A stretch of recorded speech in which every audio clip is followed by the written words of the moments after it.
Monsieur le Bourgmeister, meine Herren Minister, werte Damen und Herren, Mesdames, Messieurs, als ambassadeur van de Bundesrepubliek Duitsland is het voor mij vanavond een grote eer een laudatio voor mevrouw Dr. Imke Hansen te houden, die voor haar uitsteckende Doktoratsthesis Nie wieder Auschwitz, die Entstehung eines Symbols und der Alltag einer Gedenkstätte 1945 bis 1945 onderscheiden wordt met de prijs Stichting Auschwitz.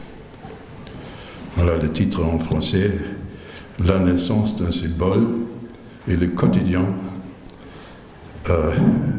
d'un lieu de commémoration 1945 à 1955. Het ontstaan van een symbool en het dagelijkse leven van een gedenkplaats 1945 tot 1945.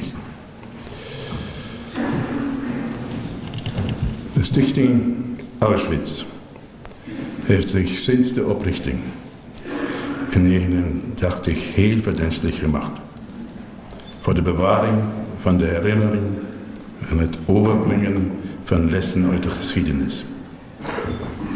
In de eerste plaats denk ik hierbij aan de recent overleden oprichter van de stichting, baron Paul Halter, die gedurende zijn hele leven onvermoeibaar getuigenis heeft afgelegd en daarmee vele duizenden toeschouwers, waaronder talloze leerlingen, heeft kunnen bereiken. De grote taak om de stichting te leiden ligt nu in handen van Henri Goldberg, die er eveneens al van bij het begin bij was. Il y a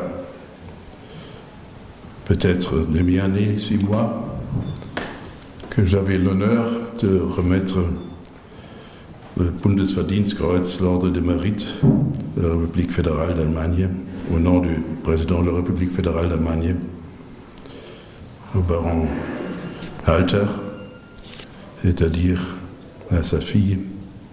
Et quelques jours après, il est mort et on l'a commémoré ici, dans ce lieu. En même temps, j'avais eu l'honneur de remettre aussi l'Ordre du Mérite de la République fédérale d'Allemagne à M. Henri Goldberg à l'époque. Les deux avons travaillé pendant toute leur vie pour la mémoire, mais aussi pour la compréhension de notre histoire.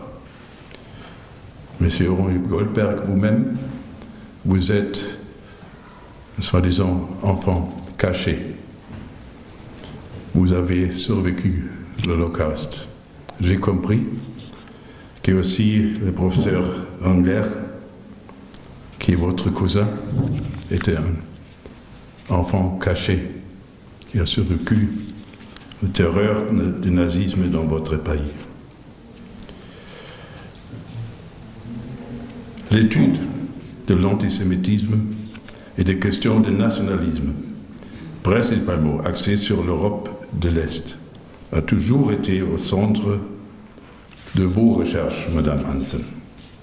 Que ce soit dans le cadre de vos activités auprès du musée d'État d'Auschwitz-Birkenau, sous forme de nombreux discours et présentations, ou aussi dans vos préoccupations actuelles d'éditrices de textes ayant pour thème les nouvelles perspectives de la recherche sur les camps de concentration.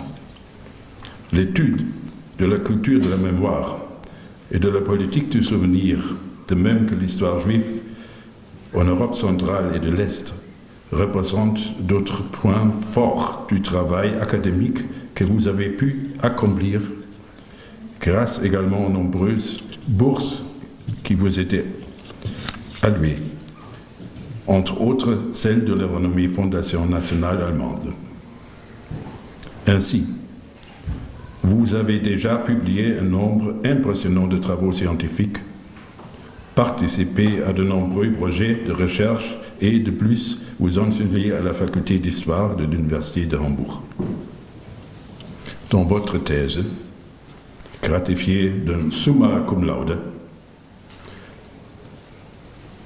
pencher sur la création d'une culture de la mémoire, ou plus exactement sur l'ancien camp de concentration et d'extermination d'Auschwitz-Birkenau, en tant que symbole des crimes nationaux socialistes dans leur totalité et de sa transformation en lieu commémoratif au cours de la première décennie d'après-guerre. À l'époque, tout comme aujourd'hui, il s'agissait de concilier l'importance historique de ce lieu avec ses contenus symboliques très divers, suivant les nationalités. Ainsi, en Pologne, Auschwitz-Birkenau est toujours perçu comme le symbole de l'occupation allemande et de la persécution d'une ethnie de la population. Votre thèse emprunte une voie novatrice en ce sens,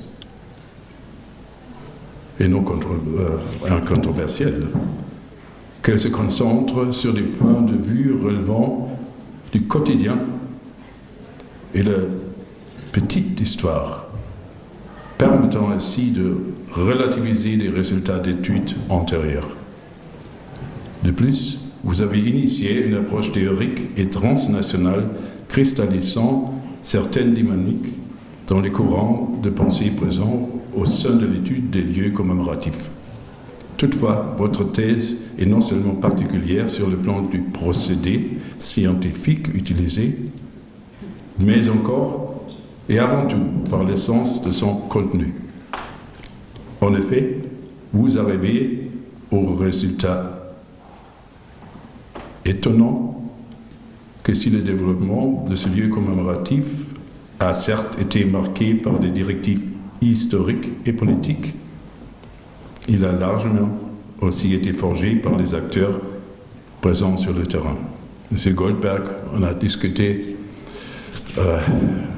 ces développements récemment, et il me faut avouer aussi, comme le ministre l'avait dit, je n'ai pas encore lu votre thèse, mais je m'intéresserai beaucoup à lire votre thèse.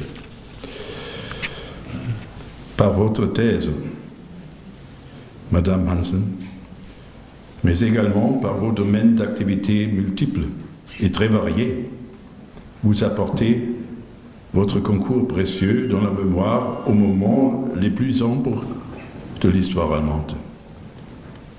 En outre, vous contribuez de façon inestimable à ce que nous puissions nous acquitter de la responsabilité nous incombant à tous de maintenir vif le souvenir et de transmettre les leçons du passé à la génération suivante. Nous avons besoin de l'aide de la science pour nous acquitter de cette grande et importante tâche, et c'est dans ce sens que par votre travail, votre contribution est remarquable.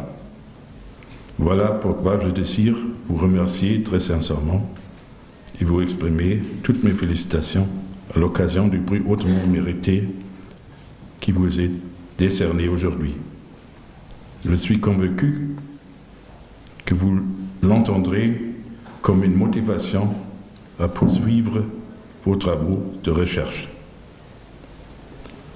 Met u heeft de stichting een uitermate waardige prijs te onderscheiden. Ik ben ervan overtuigd dat u, mevrouw Hansen, in de geest van de stichting en de aan u verleende prijs verder werkzaam zult zijn. Herzlichen Glückwunsch.